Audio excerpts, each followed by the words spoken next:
Hi, I'm Ace Canessa, and I'm from Jacksonville, Florida, and I work for the Jacksonville Area Sexual Minority Youth Network. So I'm Anthony Johnson. I work with JSA Network and also Youth Empowerment Project as the JSA organizer / tutor. I'm Ashley Jackson. I'm a co-founder of the Mississippi Safe Schools Coalition and a current board member of the Alabama Safe Schools Coalition. My name is Jordan Lake from Jacksonville, Florida. I work at a queer youth center called Jasmine, Jacksonville Area Sexual Minority Youth Network. And QYLTS is Queer Youth Leading the South. It's a convergence of young queer people.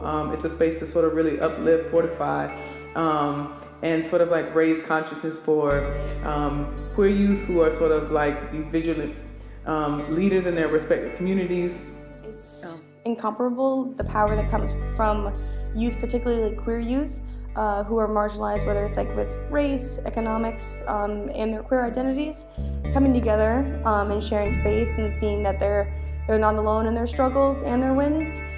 So celebrating wins together, sharing pain, and then growing from that.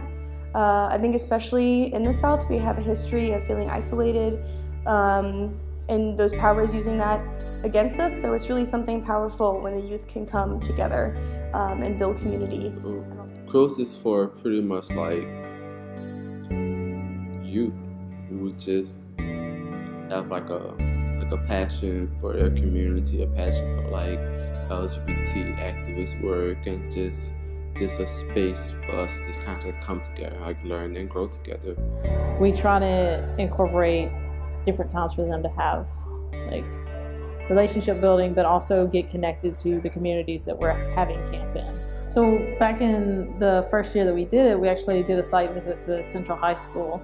And after that, went and did a tour of the museum there in Little Rock, and met a couple of the Little Rock 9. I always just love when people can come to the table and bring all their little fierceness and talents. So highlights are just being able to just like bring your fabulous self and in whatever form and fashion, and showcase your talent and be supported by a community of people who absolutely have your back. I think it's probably one of the most supportive spaces that I think you can kind of take risks in.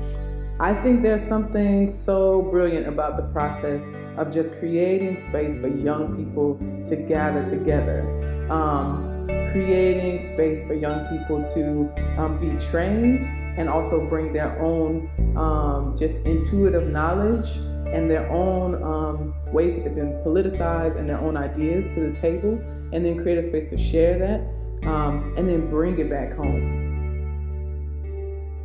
From the very beginning of planning this camp, when we thought it was going to be a boot camp back in the day, we knew that we wanted to make this a free event for young people. We did not want financial issues to be a reason that they could not participate and that they couldn't share their skills and their energy and their passion for this work.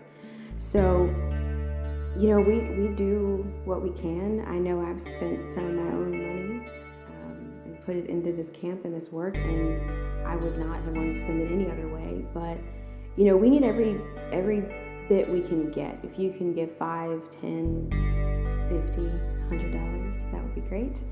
But every little bit counts, and the more donations we're able to get in, the more funding we're able to get, will help a young person attend this camp. We provide transportation, we provide lodging, we provide food. They don't have to bring a dime to attend this camp. Just bring some clothes and a toothbrush and we'll make it happen.